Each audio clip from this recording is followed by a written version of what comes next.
Radio Free Skaro!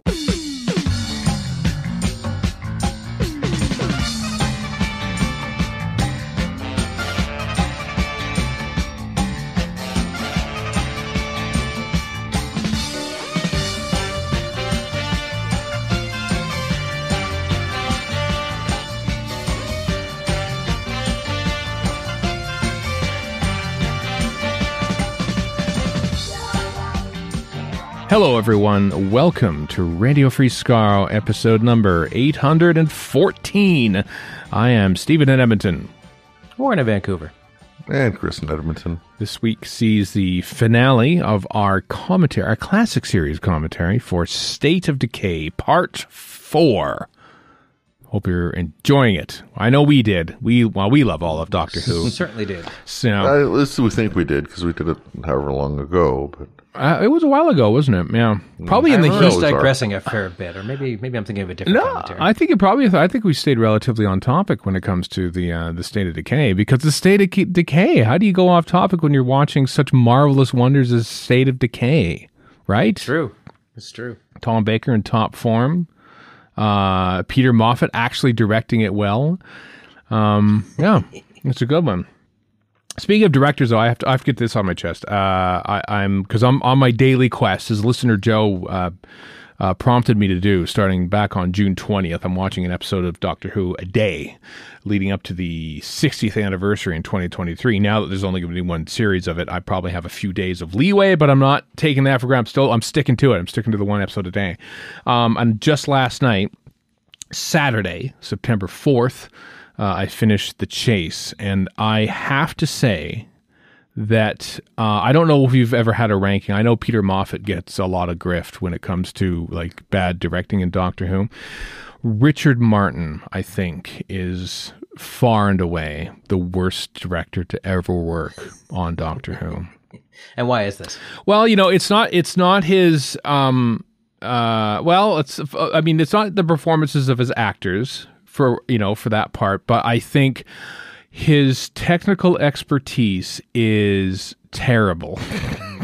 Okay, fair enough. Just like, is he alive, or are you slagging a dead man here? Still alive.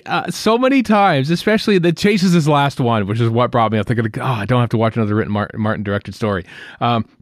So many times it's like, I'm watching the production notes, which were written by Richard Bignell, and in the background of this one shot, there's camera 5 just sitting there, fully in shot. When they go into the haunted house, they go back here like, they're meeting like Frankenstein or something, and in the background there's a Dalek waiting for his cue for like 3 scenes later. It's just like there's so many technical mess ups in Richard Martin directed stories that it's just embarrassing. And so I just wanted to get that off my chest. Sorry, Richard Martin. Wow, it's quite the beef you've had for decades, probably. It is. Well, I know we did a miniscope way back when, and I don't know how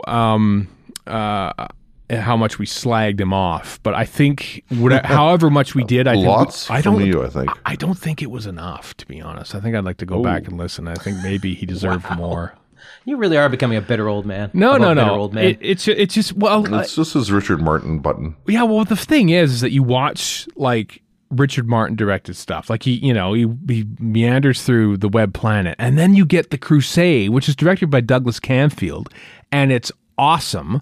And then you get Burton Pinfield and Space Museum, which is fine, but then here we are back to like, let's just cover this whole scene in one massive wide shot, and like half the people are in front of the camera and you can't see anything. He's cutting Anyway, there's my rant. This is where you hang your hat. We've had a rise of authoritarianism and a worldwide plague, but Richard Martin directing something nigh on 50 years ago. Listen, get you all egged up. Almost 60. Yeah, I can complain about the government. I can complain about COVID, and it won't do much right now. But I can complain about television that was made about between 55 and 60 years ago. Won't do much about that either. It's not changing anytime soon. No, that's true. But I changed just as much, though. That's as much as I can change. So anyway, it bothered me. But now it's over. Now today, as we record this, September 5th, I get to start watching The Time Meddler.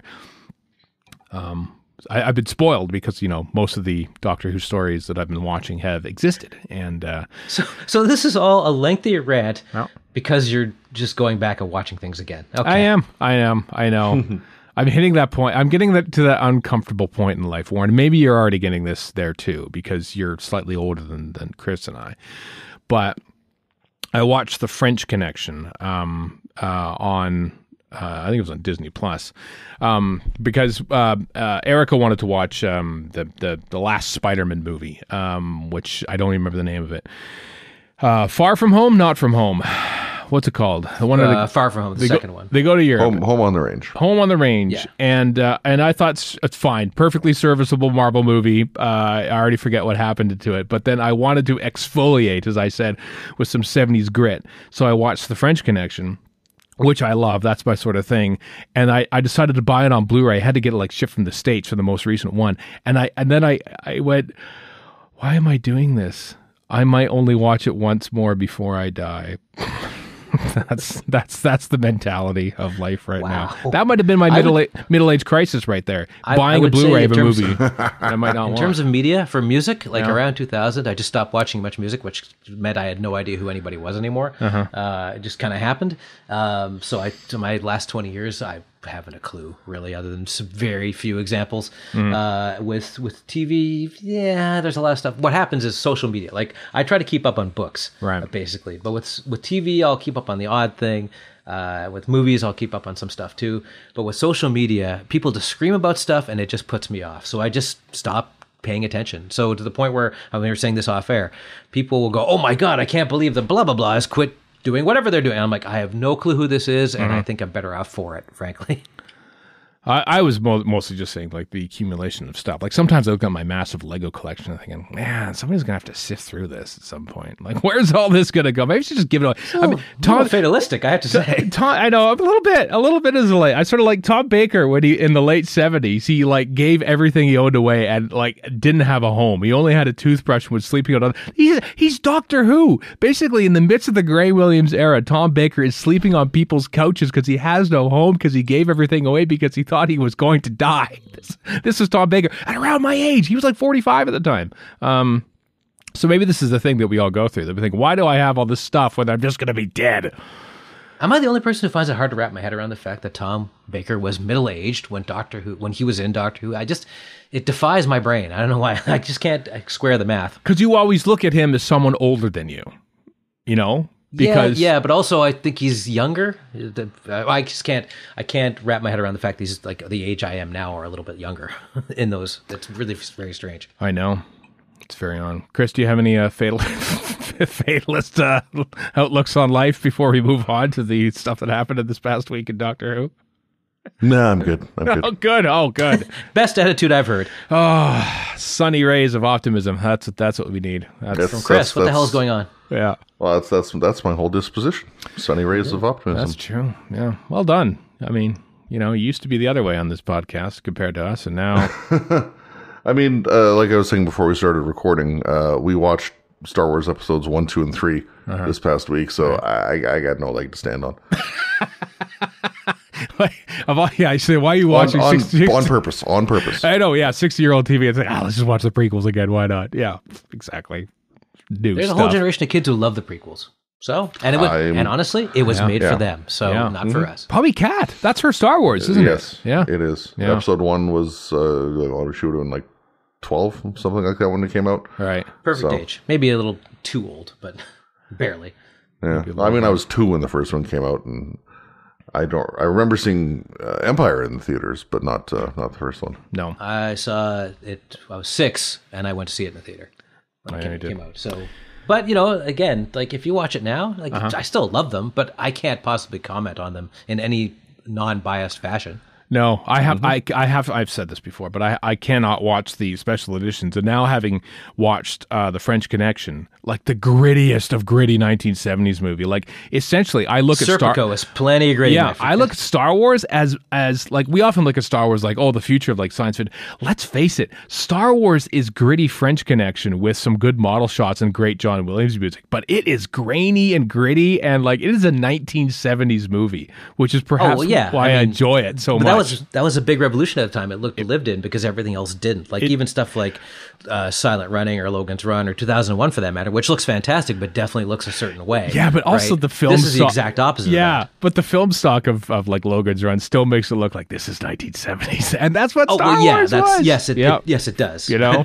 But then you look at all that gritty stuff and everybody aped that. So then when Fifth Element comes out in 1995, I'm like, finally something isn't gritty and chains and dark and who cares anymore. But I like gritty dark film stock. I like it just fine. But the Fifth Element was a breath of fresh air at the time because it wasn't that. No, never saw the Fifth Element, but it's well worth seeing just for the spectacle. Yep.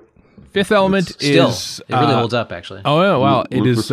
It is as old now as the French Connection was when they made the Fifth Element. Just saying. Same film, basically the same film. Same film. I want to see Gene Hackman in the Fifth Element. Oh yeah. Instead of Chris Tucker. Instead of Chris Tucker. Yeah, sure. Why not? Just arguing and trying to get out of the situation. This past week, hey, there's been a new clue, as was hinted, leading up to September 2nd. It was not the ABBA thing, as I thought it might be. It wasn't. But the Doctor Who find the Doctor alternate reality game, which everyone else finds clues for and deciphers them before I even find out that there's been a clue. There was another clue that somebody actually already found out and deciphered. And then the official Doctor Who mailing list email came, and there was a bunch of like letters that were like capitalized and italicized. And I thought, this time I'm going to be the clever one. And I found all the letters and I wrote them down. And said, well, that doesn't make any sense. And apparently it was an anagram of something. I think it was British Library Mary. And then apparently you're supposed to go to the British Library page and you go search for Mary Shelley, who of course the character was in the series 12. And there's a thing there. And it's another clue or something, possibly for the password that you have to get to enter into the website, find the Doctor, and then something will happen. That's the extent of my knowledge of this, because so many people are much more adept at figuring this out than I am. And probably you two as well, I'll wager. Oh, guaranteed. I have no clue. I saw those clues, I'm like, no. Not for me. I'm not even paying attention to it, to be honest. I am, but I don't know why I am. because I know I'm not going to be the one that solves it, so it's just very bizarre. But anyway, Radio Times had a rundown of the latest clue. Who knows what the next one? I haven't seen a hint of what the next one will be. But I will say that the next Doctor Who magazine comes out this week, this Thursday. We'll probably have Emily Cook on next week to talk about it. So maybe there'll be a thing in there. There was a clue actually of the in the past few weeks. Since the last Doctor Who magazine came out, there was actually a clue in the Doctor Who magazine as well. So everybody's in on it, except us. We have no idea what's going on. So who knows? Keep watching the skis, everyone. Yes, the skis. Could be stuff in there. There was a Doctor Who convention this past weekend, everyone. Madness, utter madness. Yep. Whooverville 12 took place in the Derby Quad, or as Americans would call it, the Derby Quad, up in Derby, which is a great place. We never went to the Quad when we were there, but... No, we went to the world's tiniest gay bar, and for Chinese with Michael Pickwoad and his lovely wife. The late, great Michael Pickwoad, yeah. Yeah. Anyway, there's that happened. I saw Colin Baker just tweet about it just a few minutes before we press record. There's a whole bunch of guests there and everything. Colin Baker was there, as I stated. Annette Badland of your Ted Lasso, but of course we know from Doctor Who. Colin Spall, Gary Russell, Rob Shearman, Paul Cornell, who I know was very much looking forward to. I hope he had a great time. Keith Barnfather, and then there was also Sophie Aldred, and this would excite both of us. Matthew Robinson, director of Attack of the Cybermen and Resurrection of the Lytton duology, and yes. Andrew Morgan, who directed Time of the Ronnie and Remembrance of the Daleks. And also Katie Manning and Simon Fisher Becker are all there. So yeah, a big old proper actual convention. They limited it to, I think, 250 or 350 people, I think it was. So it was a deliberately smaller event because of the global pandemic that we are currently in. But yeah, looked like everyone had a good time. And I was I had a slight pang of conventions. I did too. There was a great bit of cosplay. Please help me with the name. I can never get it right. Barbara and the Aztecs. Yetaxa. Thank you. Yeah. Yes, somebody and all over social media, people were like, "This is absolutely brilliant," and they're right. It was.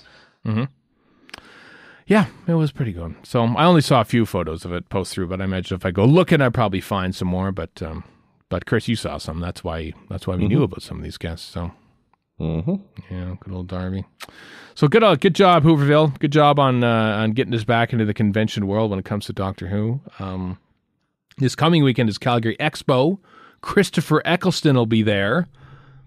Doctor Who himself. I will be there. I won't be interviewing Christopher Eccleston. I've already done that, man. But I will be from the RFS account live tweeting that. It's at 1 p.m. Eastern on Saturday. September 12th is when it's happening down in Calgary. So that's a thing. There's also going to be a Doctor Who cosplay meetup at about an hour and a half after the Eccleston panel starts that I think I'll probably check out as well because it's actually on the schedule. It said Doctor Who cosplay meetup. So what the hell? Let's see what the Calgarians are putting together when it comes to Doctor Who cosplays and stuff. So there you go. They'll do that outside. I don't know. Meetup. I don't know where it's going to be. The Calgary Expo usually gets an attendance of like 100,000. They're capping it at 25,000. Masks are mandatory. They do not have a vaccine pass, proof at the door, sadly. But apart from that, like it's a bit more of a scaled down sort of thing. But anyway, there'll be a full report on the next RFS on Sunday, Calgary Expo. And then we wait until Edmonton Expo. That's when, Chris, you're probably going to go to that one along with, right? It's a little easier to get to, yes. We bet easier to get to, but I don't think there's been any Doctor Who guests that have been announced for that. But I will not be going. I will be at Edmonton earlier than that at Fry Expo, i.e. visiting my parents. Yeah, that's right. We should in a couple weeks' time, Warren's going to be in Edmonton. So I don't know. I can't remember off the top which weekend that is, but 3 weeks from now, basically the episode will be recording in the same room for the first time since February 2020. Wow. This will basically be our Gallifrey end of convention report. Kind of. Yeah, kind of. Minus Gallifrey. Minus Gallifrey. Any convention whatsoever, really. Yeah, obviously. Yeah. So look forward to that. Also things to look forward to, potentially. The rumor is out there in the wild. A Swiss DVD website, like pre-order site, somebody of which found a picture of, tweeted it, then took it down, states that perhaps the next Doctor Who Blu-ray of the Classic Collection will be Season 17. Your thoughts? Yeah. Creature from the Pit and Blu-ray Glory? Oh my God, right? I mean, geez. All 4K Everado? Wait a minute, not 4K. Never mind. Mm-hmm. I don't know could I handle 4K Everado? I don't think I could. I don't think you could. It's only 1080p, thankfully, but it's still it's a lot of. It's not even that, really. Let's be honest. No. Yeah, that'll be. I hope this is. I mean, if they go, another Tom Baker, but there were 7 seasons of Tom Baker. At some point, you're going to be Tom Baker. So shut your mouth. That too, But also, like Shada would be finally getting a proper Blu-ray release here in North America. I bought the UK version. It's the only UK Blu-ray I've bought of Doctor Who. City of Death, that's on there too. Destiny of the Daleks. Nightmare of Eden. Nightmare of Eden. Horns of Nimon. All great stuff. It's all great. Yeah. Season 17. So I hope that's the case. We're probably nearing an announcement because we're nearing the release of season 24 here in North America, and they always seem to time these things. So like, oh, you're about to get one there. Well, we're just announcing another one. So we're always one set ahead of you, North America. Yeah, we're 2 weeks? 2 weeks away from. They're canceling the expected umbrage of UK fans. Why is North America getting something before us, or at the same time as us, or anytime near us? I know. September 21st, Chris, is the release date for the Koi box set. So yep, yeah, looking forward to that. So yeah, could be. So we can we'll both have our copies on the 21st, presumably, and then Warren's around, so we can time down and Ludovico him watching season 24. Boy, that sounds appealing. No, not season. We're going to watch all 25 hours of the raw studio and location footage from that. Feel free to explain to my parents why I haven't been to that place for 3 days. Oh, we're making him watch terrible television. Yeah, we are feeding him, though. We have fed him. I mean, to be fair. Feeding me McCoy garbage. Yeah. Anyway, so also coming out in North America at long last is Doctor Who: The Evil of the Daleks, which I think is that coming out soon in the UK? It's not out yet, I don't think. Is it the animated version? I don't remember. No, it's out like in Look it 15 up. days because Rob Look Ritchie it up. was tweeted an animation Dalek thing saying 25 days or something like that. I think that meant... I think you're burying the lead here, Stephen, which happened right before we recorded. What's that? Well, that's that I ordered it. Warren pre-ordered a DVD. September 27th in the UK. September 27th in the UK. We're getting it. November 16th is Well, coming. I have Power from iTunes, so I figured I might as well have this one too. Oh, I see. Wow, what a hit and miss collection you have there, Warren. Yeah, exactly. I partly delight in it because I know it annoys you that I have a hit and miss collection. It doesn't matter to me. Anyway, it's coming out 3-disc set, which probably means the official recon, which I have to say is still my favorite way to watch the show. And the color and black and white versions of the animated. I assume they're animating episode 2 as well, just for continuity's sake, like they did with Faceless Ones. But yeah, it's coming out November 16th here in Yole, North America on DVD only. Of course, it's on Blu-ray in the UK, but hey. Oh, it's only DVD? Well, that's disappointing. Oh, well. Yeah, Whatever. sorry. What does it matter to you? Do you have a 4K TV? You do have a 4K TV. I do have 4K TV. Right. Well, it's not like that 425 line episode 2 would look great on a 4K TV. That's Anyway. good point. True. Also, I watch DVDs off of my PlayStation, so I mean, Right. it's not ideal to begin with. No. So there we go. There we go. There's a couple things coming down the pipeline for Doctor Who physical media. Whether or not you buy them and feel like you're only going to watch it once before you inevitably die, like I am with the French Connection Blu-ray that I ordered, it's up to you, but go with it. So last week, now it's been so long I can't remember what brought this up, but it was someone on Twitter, I believe, said the only way I'm going to watch a Doctor Who marathon, the pilgrimage, is to watch it not in broadcast order, but in chronological order according to events that occurred in the actual show. Insane. We thought it was madness, right? And literally within hours of the release of our episode, listener Andrew writes us and says, "Hey, look what I have, a spreadsheet that has..." It's not something that's brand new. He's had this going for a while. He is using one of the books from Lance Park, and I can't remember the name of them now. About Time? About Time as or a history? it's About Time. About Time sort of helped, and he's sort of augmented it with the more recent stories. But he sent a spreadsheet with a rundown in order of every event that has ever happened in Doctor Who, with some estimations here and there, especially for unit and stuff. As I scroll down, we're looking at basically 613 different times in Doctor Who history, in order. So we had talked about how do you where do you slot stories and things like that. Yeah. And so his answer is just repeat the stories for every time period they're in. And that makes sense. But I mean, it makes it tough to watch. But you have Earthshock in multiple spots. You have City of Death in multiple spots. You've got whatever in multiple spots. Yeah, my favorite is the Heaven Sent bit, because in this year it's like 600. 12 million, 2 million, basically you have to watch that montage, but then you have to pause it a little bit. Oh, that's the first time he loops around, Shepherd's Poi. Okay, boop, pause it there. Let's watch all of Time Lash. Unpause, watch it again. Oh, there's Mysterious Planet. Gotta watch that. Then Dragonfire. Oh, there's a couple more. That's my favorite. So if there's someone out there who would watch it in this order, explicitly, I would admire you and pity you at the same time, I think, because it's quite something. I would just pity you, because I think that's insane behavior. It's a bit, but it's fun. It's just a bit of fun, Warren. It's a bunch of effort for a little bit of fun, and that is the best kind of fun, right? If you say so. Yeah. Speaking of which... There's like 30 things in here that don't have or can't have a date. No. Which is... interesting. I know. Well, because, we don't know what it is. We don't know what time. How does eSpace work? What times are those How in? does eSpace work? That I don't know. What is the time in As the E-Space? insane clown Posse once asked, how does E-Space work? Yeah. It's nice to be a Doctor Who fan and not just beholden to star dates, like old Star Trek was, you know?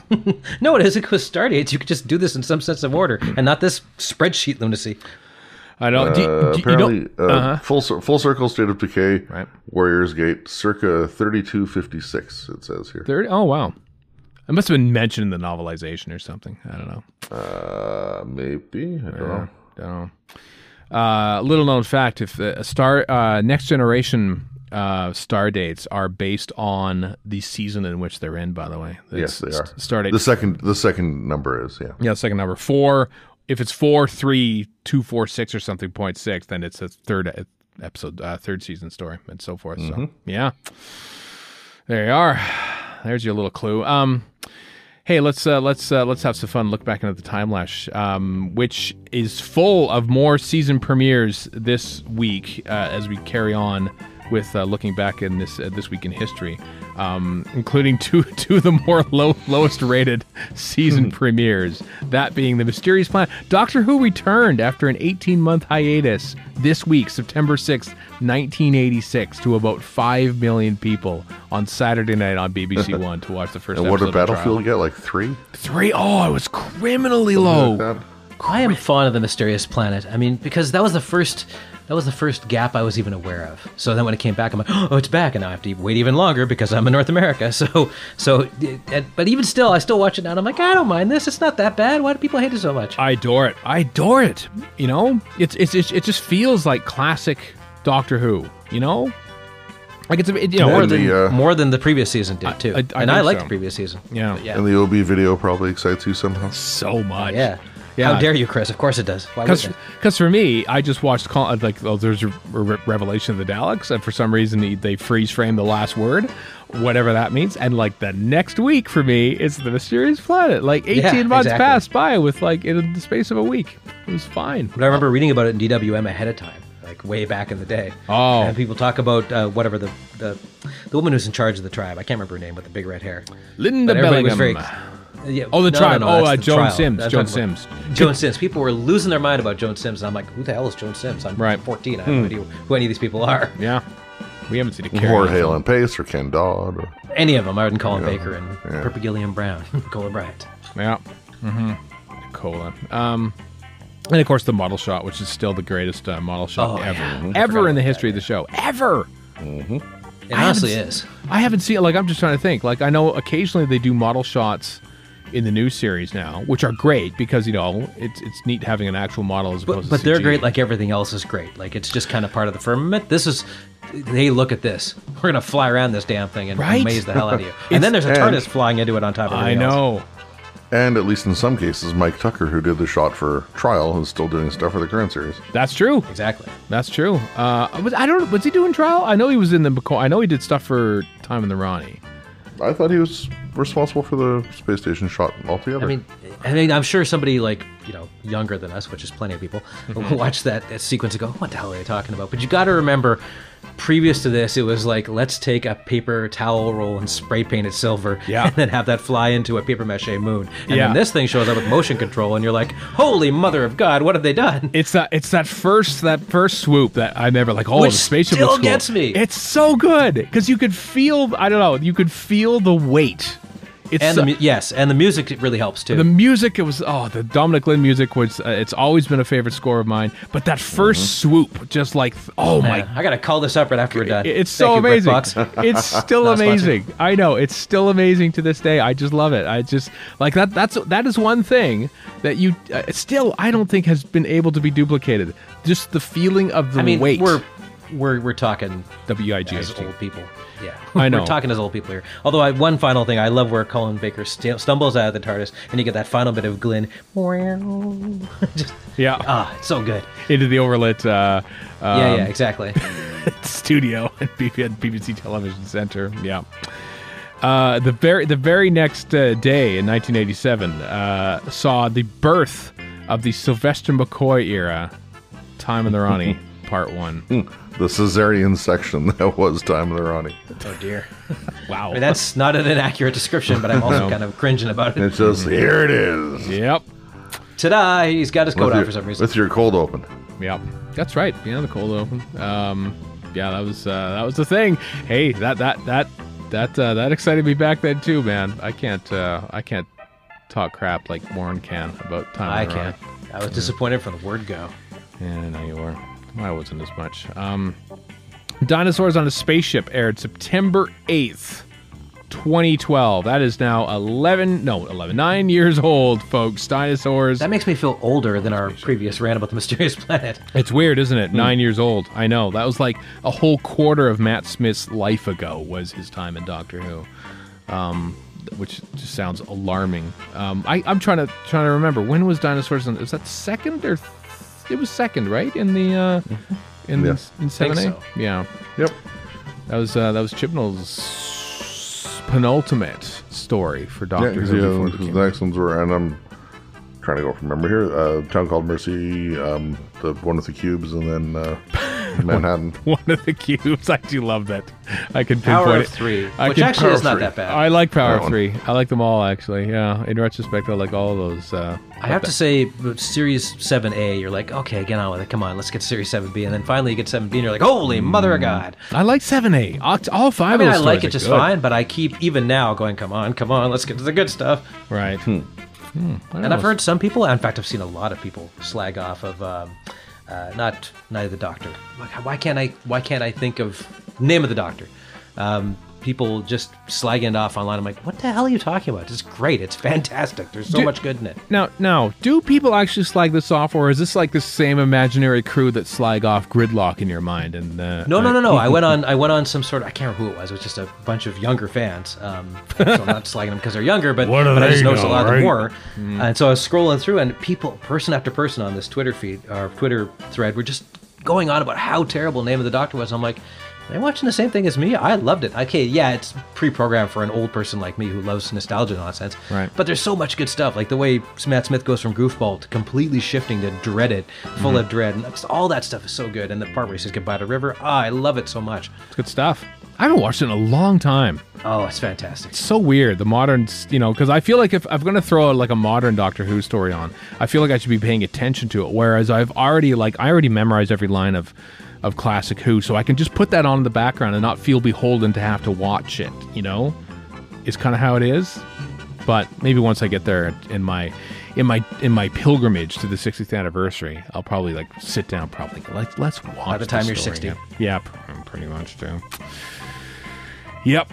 Anyway, so that happened. And then other stories carried on with the Tomb of the Cybermen and the Reboss Operation. Episodes 2 aired on September 9th in their respective years of broadcast.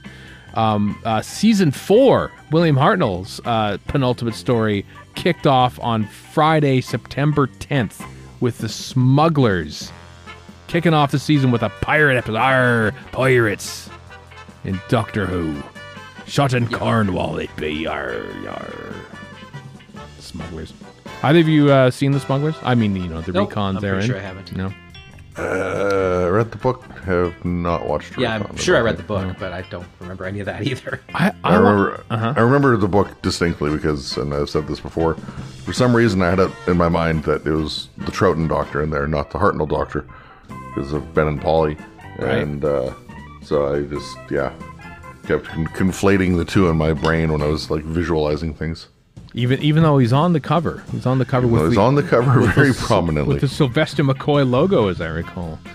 On that one. A late Target novelization. An afterthought even then. I think that actually got some pretty criminally low ratings too. Boy, no one watches Doctor Who. I don't know why we're talking about it so much. What's the point? I know. It's ridiculous. Anyway, I have a bigger appreciation for it these days. Having watched the recon and paid attention to it, thinking, there's some swashbuckling going on here. Couple bloody knives, which the Australians thought were a little too bloody, and so thus we have like brief few second clips of it. Again, I've never understood how a country where everything that's alive, including other Australians, can kill you. I know. This is the stand they take. And yet, if we didn't have that, we would have like literally no visible evidence of a Doctor Who story from 1966, thanks to those blessed Australian censors. So Thanks again, Australia, for saving the stuff that you didn't want but throwing out the rest. That is fabulous. Censors. Also, season 3 kicked off in 1965, September 11th, with Galaxy 4. 400 Dawns, episode 1 of Galaxy 4, which we have a 6-minute clip of still, thanks to Jan Vincent Rudsky having it given to him after they chose. They decided to pull a clip from. Let's pull it from Galaxy 4 when we're making Who's Doctor Who in 1977. So it still existed then. They thought, okay, we should probably wipe this now, right? We're done with it. Yeah, wipe it, and so they did. So yeah, one of the last episodes wiped aired on September 11th, 1965. I should say wiped, burned. The mastered tapes were wiped at like 10 years prior to that, but anyway. On the 10th, as well as The Smugglers, The Girl Who Waited in 2011, Series 6.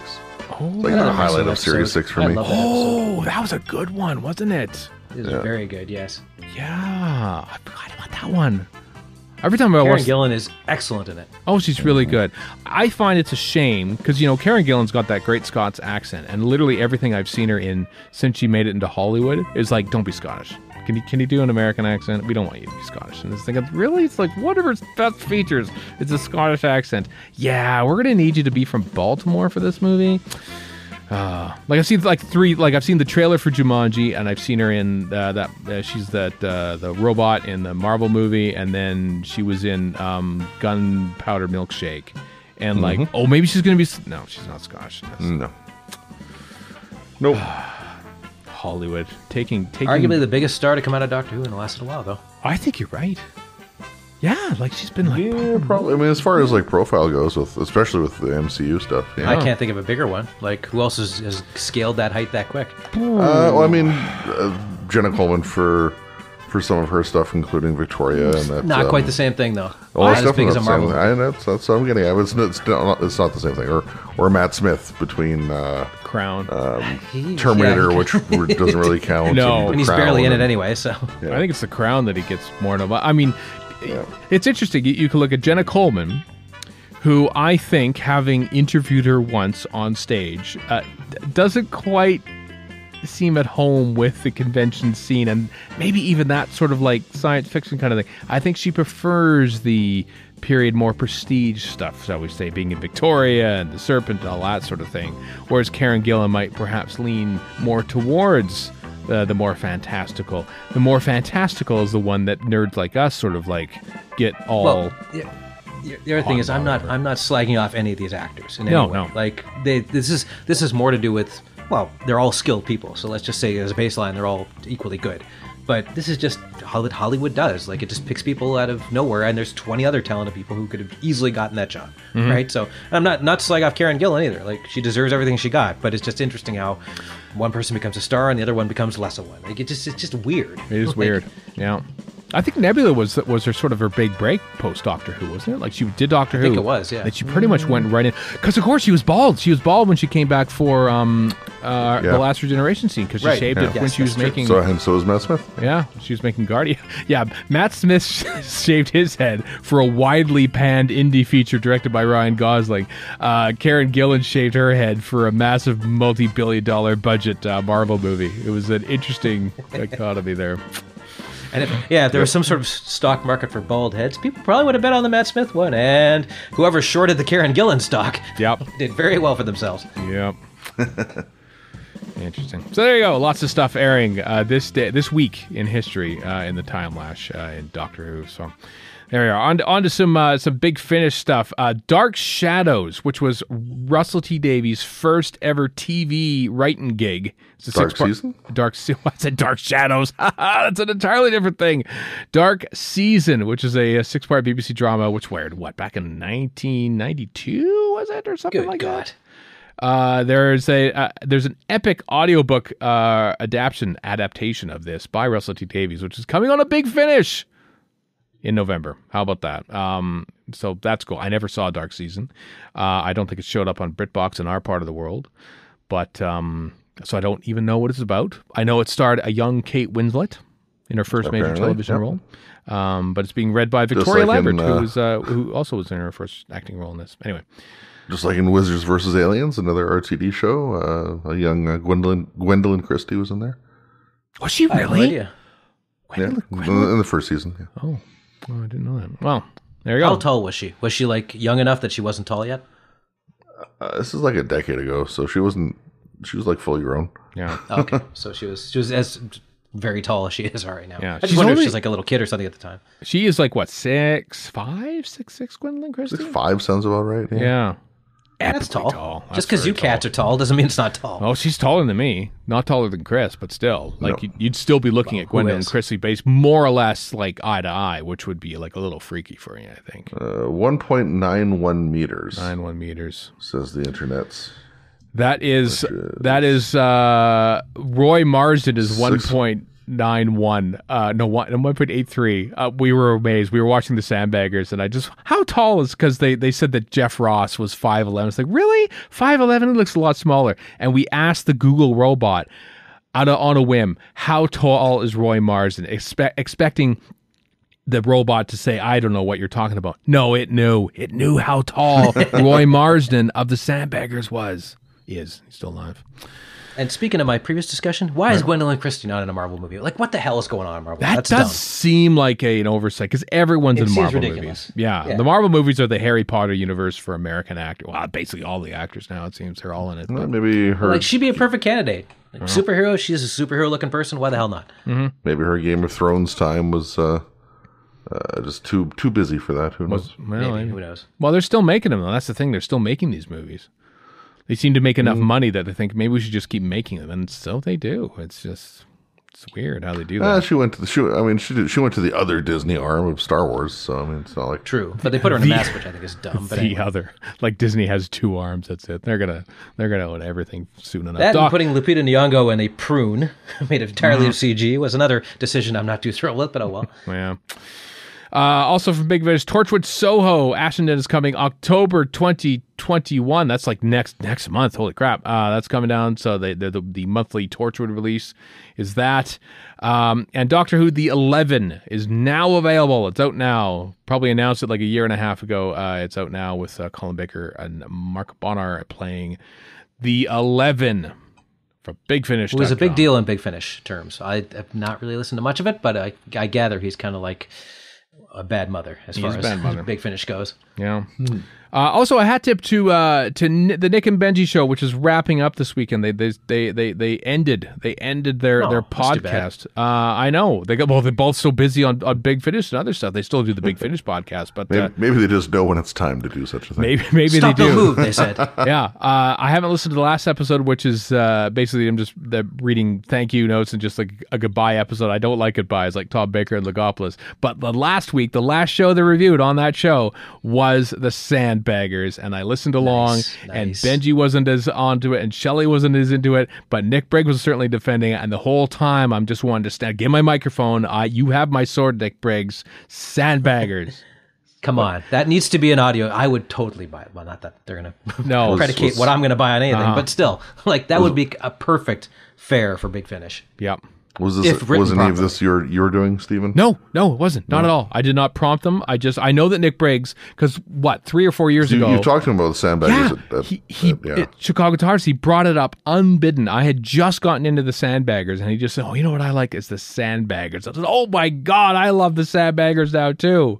And we just went on about the Sandbaggers, and then I said, watch it again now. I suggested to him, you should do the Sandbaggers audios, and he says, basically only 2 of us would like it, but would they? Three of us. I mean, it would have to be like a different, like, Roy Marsden is still with us, but he would, but you would be a whole new crew. It would be a whole new crew, which is fine. They did it with The Prisoner, and I think it worked. So why the hell not? Yeah, I think you could probably do it. Like future Sam, but like you just redo everything. You could just like there's another guy, not Neil Burnside, but like another runner. You could in the 80s or something of DOPS. Yeah, like just at the end of the Cold War. Yeah, exactly. Oh, and you get different actors in there. Nick Briggs, hire me to write this. Yeah, well, you have to provide a spec script or something. I don't know. Yeah, and they have to have the rights for it, so there's that. Yeah, that too. But and also, they don't have to listen to us. There's also that. True. Anyway, Sandbaggers is great. And hats off to Nick and Benji and your podcast, The Nick and Benji Show, on many years of a great podcast. And indeed, talking about the Sandbaggers, my favorite new-to-me show over the past 20 years. I have to say, same here. Like, I was so excited by it. I was texting you madly, watching a 40-year-old show, going, "Oh my god, I can't believe this happened 40 odd years ago." Well, we're in the midst of yet another rewatch. Like, it's like, what do you want to watch? Sandbaggers? Yeah, we'll watch Sandbaggers. Eric is a big fan of it too, so we just watch the Sandbaggers now. It's so great. I just love that show so much. It's on BritBox. Watch the Sandbaggers. It's so good. It's nothing but studio stuff and talking. It's trigger warning. It is from the 1970s, and it is very definitely from the 1970s. It is, yep. But still, it's great. Anyway, also from for the BBC, BBC there is putting out some audio stuff over the next few months. The Wheel in Space novelization, written by one Terrence Dix, as read by David Troughton, who's an actor, of course, himself, with Cyberman voices by Nicholas Briggs. That's kind of cool, actually. The novelization that's coming out, you can get it on Audible or on CD. Also, the audio novelization of Bessie Come Home by Paul Mars is read by Stephanie Cole. That is coming out.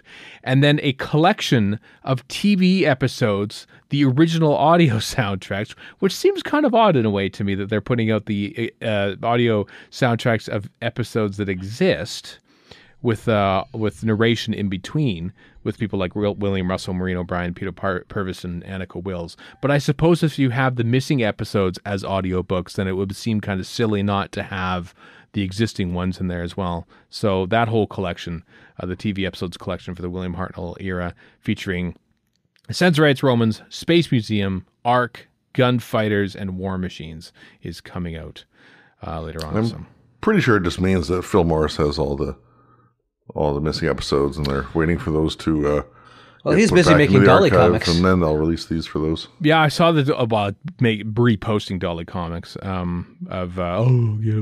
Phil and I'm not promoting it. I think my Dolly comics are much better. Well, yeah, and because Phil Morris has made some dumb comments. Let's face it. He has some opinions. Let's put it that way. Got some opinions, most of them wrong and bad.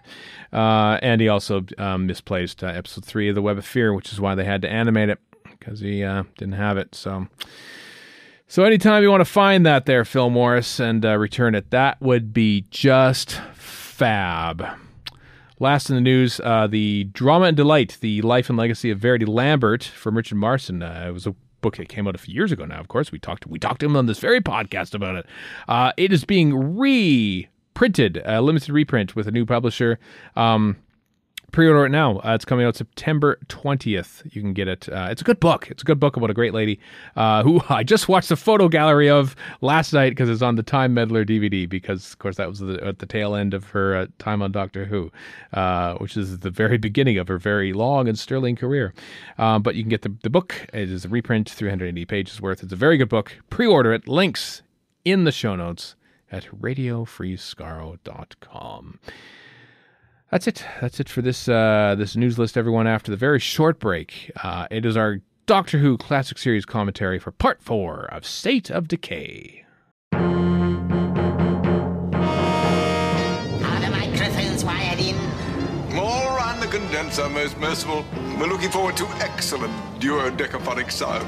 This is the moment when I get a real feeling of job satisfaction. Welcome back, folks. It's Part 4 of our Doctor Who Classic Series commentary of State of Decay, serial code 5P. The second story produced in Season 18, but the fourth broadcast.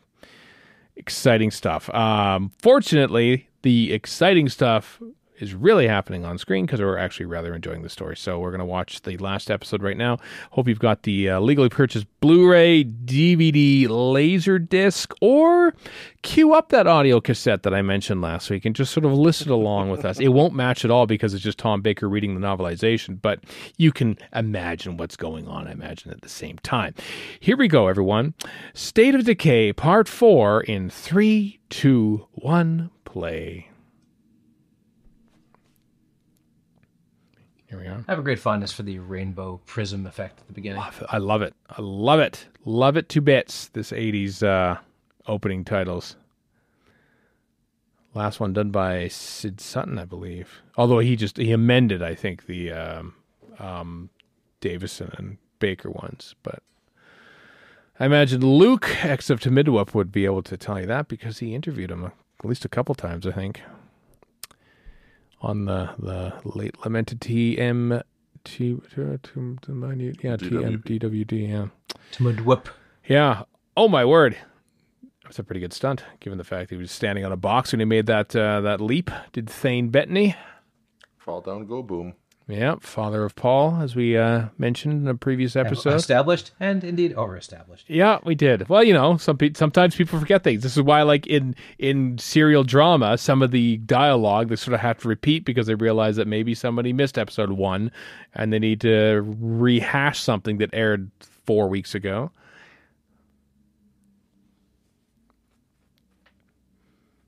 Because that is how these shows were. That's how I watched them, because I watched season 18 on the 40th anniversary of it back in 2020/2021 on the exact 40th anniversary of the original broadcast. I can't tell if he's overacting or doing a good job. Both.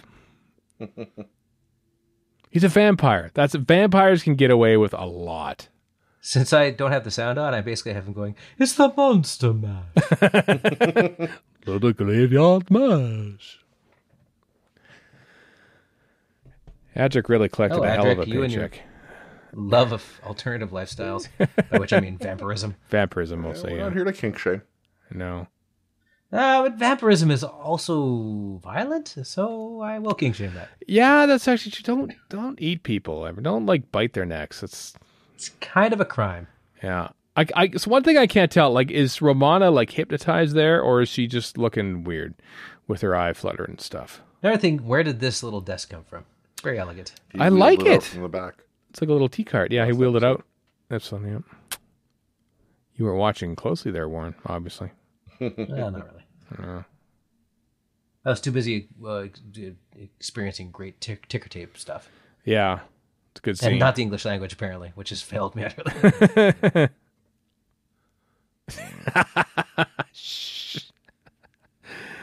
Tom Baker does great work with inanimate objects. Again, we're not here to kink shame. No. Nicely played, Chris. That was very good. I like how he concusses himself there.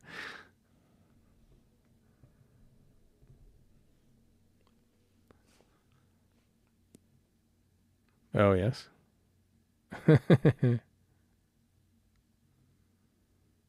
Oh. Well, that's handy for plot reasons.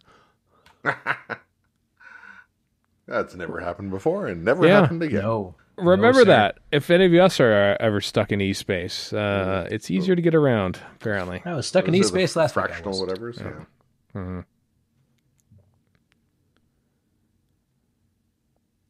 The slow secret. Slow secret. That's a weird line.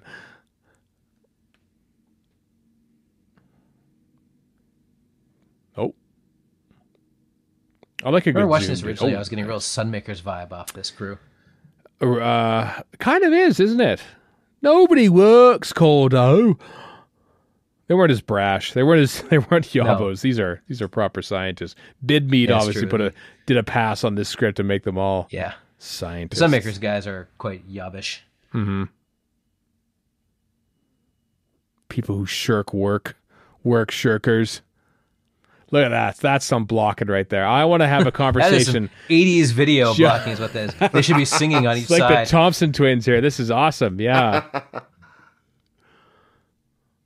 Hold me now. And they'll spin back. That's some theatrical staging. It is great. It's nice pushing too. Yeah, it is great. When you're like I said, vampires can get away with anything. Gary Oldman's doing this exact stuff in 1992. That's true, the thing I love about that movie, and I didn't really appreciate it at the time, is how every effect except that really dodgy morph at the end is all based on old silent film tricks. Oh, is it really? Yeah.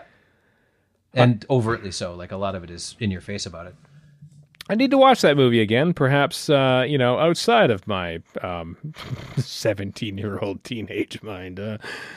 Probably appreciate maybe it. You'll find Keanu Reeves. Keanu Reeves is in never it. thought. Oh, you know what? I've never thought that Keanu Reeves was a good actor back in those days. I'm just saying. Well, no, he wasn't a good actor back in those days. There's a reason for that. Yeah. Then in The Matrix, he was You good, have and in not John Wick, he's seen even Point better. Break, then, have you? I have not seen Point Break. It's not a good film. No. Not a good film at all. I feel like Matthew Waterhouse is doing the Keanu Reeves bit in this then, basically, because he's sort of like the wooden pretty boy who's young and comes from Winnipeg. I think Matthew Waterhouse came from Winnipeg, too. The thing about Point Break is that it's kind of like the director version of what I was talking about with Ben Affleck having to go to the McDonald's of work, Blossom. Basically, Point Break is Catherine Bigelow going, yeah, I'll show you jerks what I can do. Right. And the directing is great. The film itself's not so good. I have not seen Point Break. Did she do anything between that and Strange Days, or? Well, I don't know if she did. She made Blue Steel before she made Point Break, I'm pretty sure. And then Strange Days? I could just check IMDb, obviously. You could do that. That's funny that you're rattling off Oscar-winning director Catherine Bigelow's. I'm basically doing she won for what? Hurt you Locker? do. Yes, Hurt Locker. Whereas here's I had no idea that she directed Point Break or anything apart from Hurt Locker. But quiz me on what Doctor Who stories Peter Moffatt directed, and well, here I am. Well, I know Warren's got a particular attachment to Strange Days. Is that with? Well, that's true. It's not a great film. Is Joseph Fiennes in that? Is that the one I'm thinking Ray of? Fiennes. Ray Fiennes. It is Ray Fiennes. Detroit, which I've never heard of. Strange Days. Near Dark. That was the first one. Second Near guess Dark. myself. Yeah, that's a funky show. Speaking of vampires. Yeah, we just. I didn't know she directed Widowmaker. Yes, she did. K-19, The Widowmaker, with Harrison Ford. Zero Dark 30, which is quite good. In Witness. This good scene here, by the way. Just heard Tom Baker do his Henry V speech. I've never seen Henry V either. The original movie or the novelization that Shakespeare wrote 400 years before it. But have you seen the what's his name? Branagh. No, I haven't seen it. I haven't seen any of them. It is quite good. Well, here's the thing with Shakespeare. I don't know what they're saying. I have no idea what they're saying, so I don't usually like them very much. You really are an illiterate buffoon. I am very much so. That's why you can watch things like She's All That or something where they just I love remake She's them. All Well. The other thing is you watch Shakespeare for 5 minutes and really. you just kind of figure it out. She's All That. Is that with Rachel Lee Cook? That's the one, right? She was yes. cute as a button back in those days. But she was like, that's an uncomfortable movie though, because it's like, oh, let's turn this dormouse into a pretty girl. Oh, there's our first dodgy effect. That's what I'm talking about. There's our first. It gets even dodgier. Yeah, a little bit. There's the rocket ship effect going up and down. I thought, oh, that doesn't look good.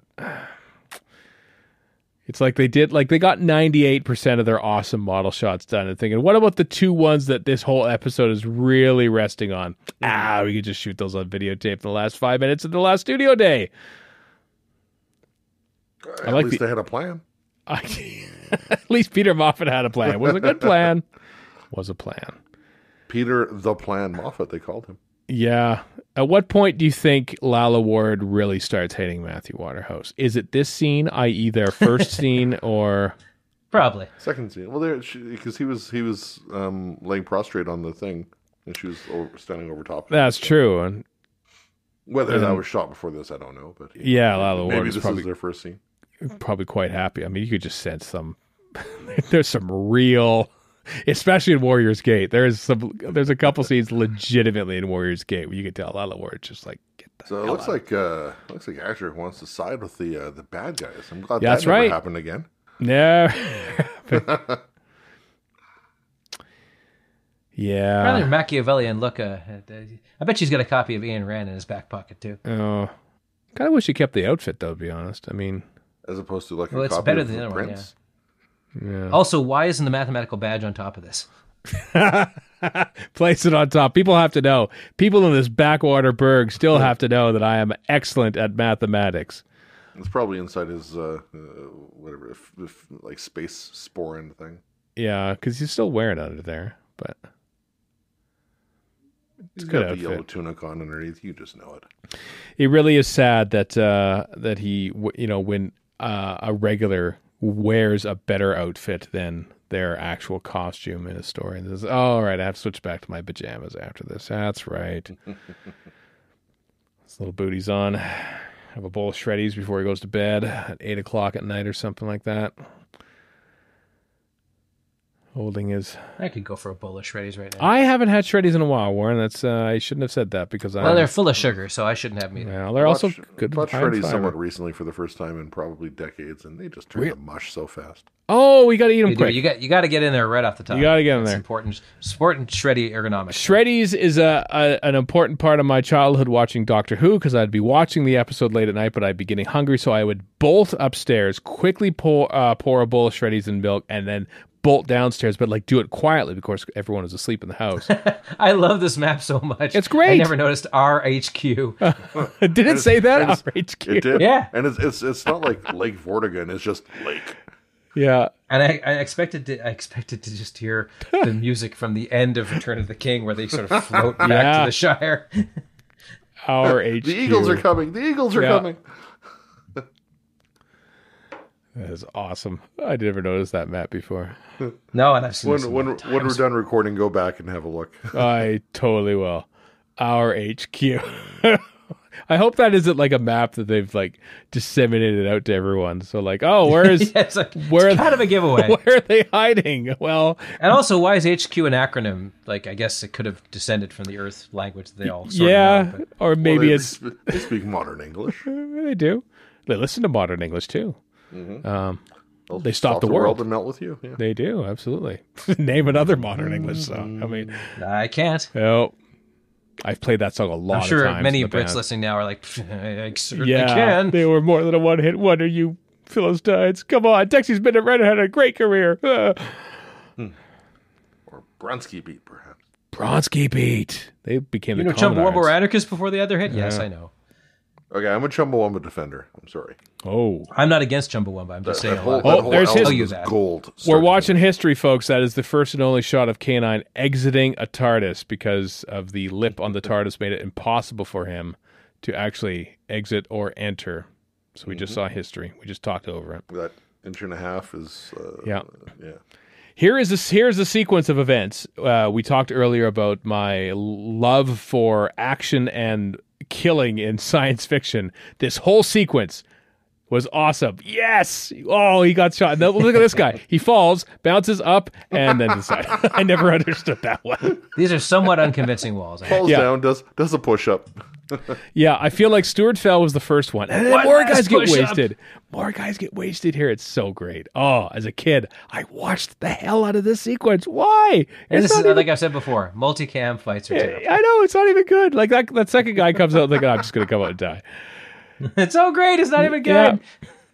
It's quite the roller coaster. Yeah, like K9 laid waste to the entire guards like within 20 seconds. It was so quick.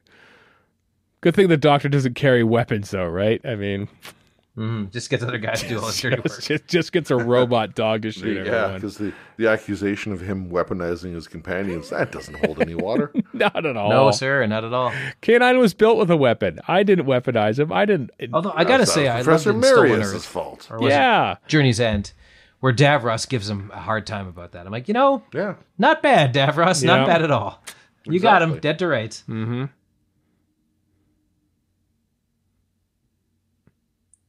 Good old dog. Also, Julian Bleach, definitely the second best Davros ever. You're not a Michael Wisher or Terry Malloy? man. Terry Malloy's pretty good though too. Come on, yeah, he's fine, but Michael Wisher is the best. He's the chairman of the board, and He is. Bleach is definitely the inheritor of the prize. He's very good. No love for David Gooderson apparently on this podcast, but I didn't say anything to you, Sari. I didn't say anything at all. Destiny for his Daleks. Oh, I get it. Because he was in Destiny of the Daleks. Wearing the same mask. How creepy is that? Wearing Michael Wisher's mask in Destiny of the Daleks. Is he Terry Malloy in Resurrection? Yeah. What's Who's that? in Resurrection? Malloy. Terry Malloy. Terry Malloy is in there. He is quite good in Resurrection. He is great. Terry Malloy is great in all of the episodes that he's in. Come on. You don't have to pick. You don't have to pick a favorite. You don't have to rank Davros's. Yeah. Yeah. Well, I'm a Doctor Who fan. Of I course, know I have to rank that's true. everything. You have to have a 14th favorite Doctor. Who's your I realize. favorite Chumbly? Well, number 2, of course. Well, obviously Angelo Muscat is the best of them all. Angelo Muscat did play a Chumbly, also played the butler in The Prisoner, so that's why I made that reference. That's true. That's an actual fact. I know. Yeah. I don't know that. I'm sure that you know. I would not lie about Thane Bettany or Angela Muscat. Those are two things that I do not lie about. Those are your hard limits. That's it. Everyone's got a line. Hey, we don't kink shame around here. Come on. Exactly. Calling it back. Yeah. I regret to inform you folks that there's a moth inside of the room that we're recording in now. It's on the lamp, and that's the worst. There we are. And Alberta moths are basically small birds. Yeah. About as big as our rabbits. In the absence of a podcat, I mean. Got a moth. Yeah. Got a pod moth. Pod moth. Loves the lamp. 3 ladders. He loves lamp. It's quite something that the ladders are as sturdy as they are, because I remember the one in Power of Kroll was shaking about like crazy, and that's proper also, laddering. This is an old rocket. Why is it so old? Yeah. Why are those ladders even functional? Yeah, that's a good How point. are they not like, rusted out and whatever? Mm-hmm. Yeah, a few rungs should be gone. Oh, you could call this Vengeance on Veros. Yeah. Oh, Vengeance on... Yeah. That's a good one. That's a good one, Warren. Thank you. Is his name Veros? Did I miss that? It's Veros. But still. Yes. He got his vengeance on Veros. I love it. Well done. That is clever. That's very clever, Warren. I proclaim that you should get this one for a while. Yeah, I'll get yourself a miniature can of Coke Zero. You earned it. But it's 11:45.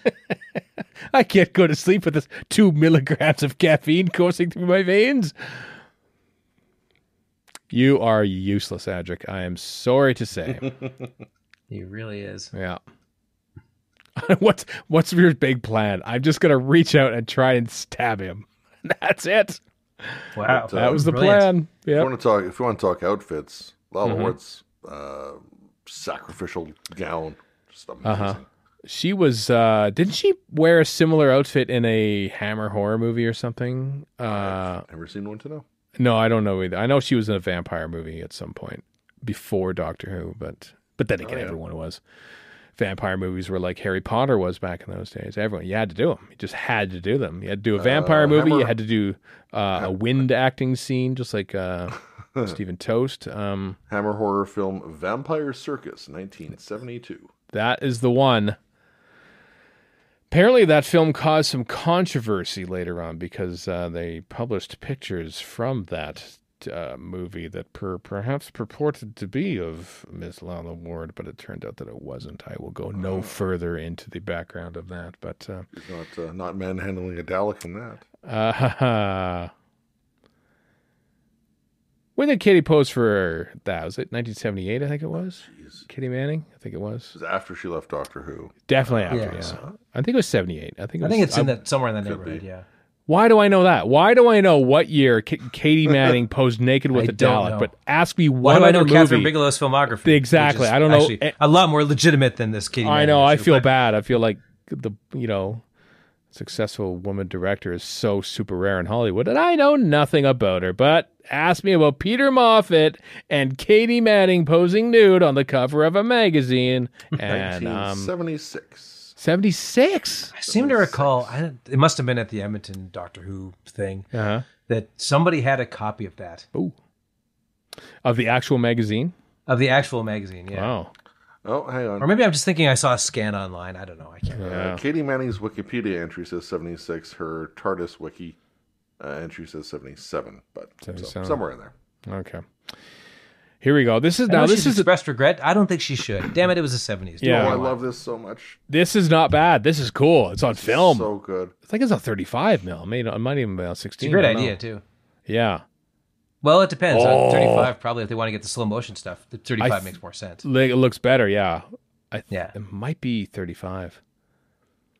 Pity they don't have the original film rushes for the Blu-ray. We're not watching the Blu-ray version, by the way. We're watching didn't have a bunch of stuff in the way of, including this computer, I would check the BBC VFX book, which is sitting right near me. Would it say if it was 35 or not? Well, they would say what generally they would do for model shots. Oh, like this is not bad here too. Like, oh wow, and then we get this. And it's clearly like dude tan. But yeah. Then we get this. It's this is not so good. Yeah. Does it work as well? Is this basically the same as Robot of Sherwood, even though it's much better? Well, I have the gold part that set people afire.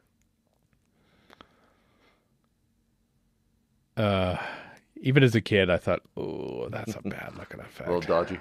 Yeah. It literally looks like, and probably was, some guy with a rocket on the end of the stick, sort of like jerking it around and then drop it down. That looks fine. That there looks great. fine. Yeah, the stuff on film looks great for models. Never shoot models on videotape. I mean, this is the one cardinal rule. It's never looked good in Doctor Who. Excuse me, there's a little something called the Star Lost, which completely proves your point. You know what? I think that was actually shot on film. I know that. No, it wasn't. What am I kidding? Of course Yeah, the it's on whole film. idea was to be able to sync it because of video. It's all on videotape. Yeah, the Star Lost. There's some gruesome effects coming up here. They never could do. I mean, morphing really helped with aging effects because until then he just had to do like roll back and mix. Subtle morphing did. I mean, Yeah. I still say give me this over the David Tennant Last of the Time Lords aging. Oh yes. Oh, that was yeah. terrible. This is also not great, but Well, once they're in the makeup, it's good. But Yeah. Ugh, this is kind of cool. it is pretty cool actually. That's actually Take that, Avengers Endgame. Yeah. What do you know how to? You don't know how to do nothing. 40 years after movies, dumb. Actually, that was an Infinity War. Buzzer. Endgame. The snap had already occurred.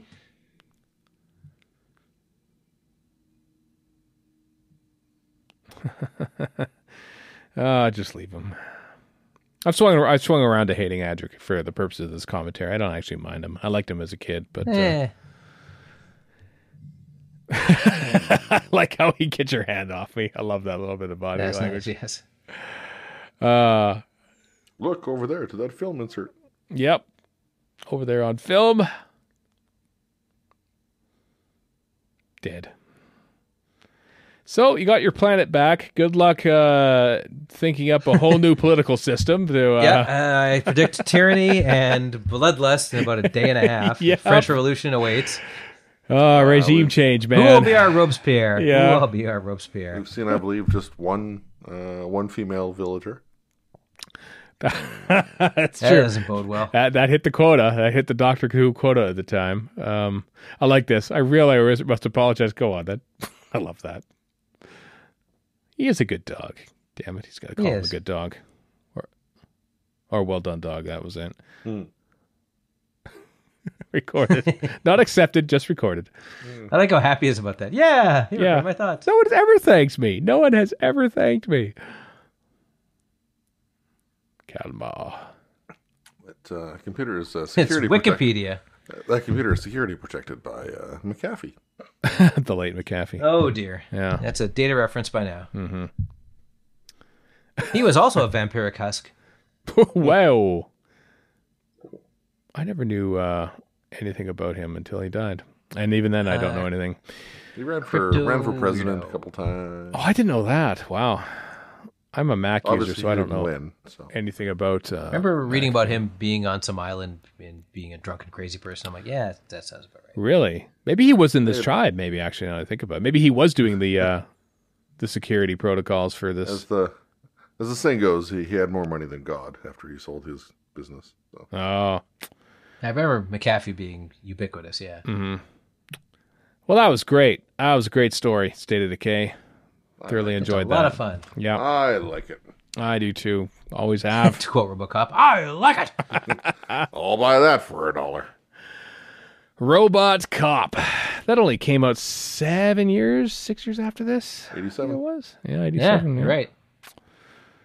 It's weird to think it in context of things, but featuring the Oliver brand new Hoban, who Ford never directed Taurus. a bad film in his life. Not one. There's Stuart Fell again. He showed up in there as the stunt arranger, I believe. Mm-hmm. All these fine people. A lot of people that actually didn't end up getting credits on TV back in those days. It makes you think that, like, oh, fewer people worked on TV. And no, they didn't. They just didn't have enough room for the credits. Because this is back in the days when they wanted you to read the credits instead of just sort of scrolling by at a million miles an hour. And what were you going to do? Flip die TV? And see some other credits? See what's going on the other side, yeah. Splendid work. Splendid work, everyone. You're all State of promoted. Decay. Yep. Right. Usually what happens at the end of these things is that we select another commentary. And this time is no different. We're going to select one now. Chris has got the randomizer open, I assume. You've got it open I now, have. Chris? All right. So classic series commentaries, as we term this, but we still have great swaths of series 2 and 10. Right. Because we didn't formally do commentaries for either of those. We didn't do formally now. For most of them. Yeah, we are completionists, so hence them being put in there. So, well, Chris, begin the spinning of it now. There. Away it goes. Yeah. Hope you're enjoying the one a week now, everyone. I mean, that is the way that the Lord thy God, Sidney Newman, intended us to watch Doctor Who. So it's finally doing it by the book. So yeah, hope you liked it. I enjoyed State of Decay. I'm intrigued to see what we're gonna have next. Chris, stop. The Edge of Destruction. Really? Wow. Really? The Edge of Destruction. A 2-part. I haven't done a 2-part story in a long time. Well, that's going to feel like a 4-parter. A 2-part. Edge of Destruction's fantastic. It is great. Well, I don't remember love much, it to bits. So I'll take your love it word. to bits. Yeah. We'll see if you like it after this one. Very fast moving. Is it the bottle episode in the TARDIS one? It is the bottle episode. Okay. It's the bottle episode. Yep. Wow. The contractual obligation to fill up the 13-episode initial order. Yep. It is. Well, exciting, everyone. Look at that. Hey, Edge of Destruction. I'm looking for it. Or Inside the Spaceship or Beyond the Sun. I don't know what the hell. The different story titles they have it. Whichever one it is, that's the one we're watching, though, on the next commentary, classic series commentary here on Ready Free Skaro. So until the next episode, everyone, I am Stephen in Edmonton. Warren in Vancouver. And Chris in Edmonton. So long for now.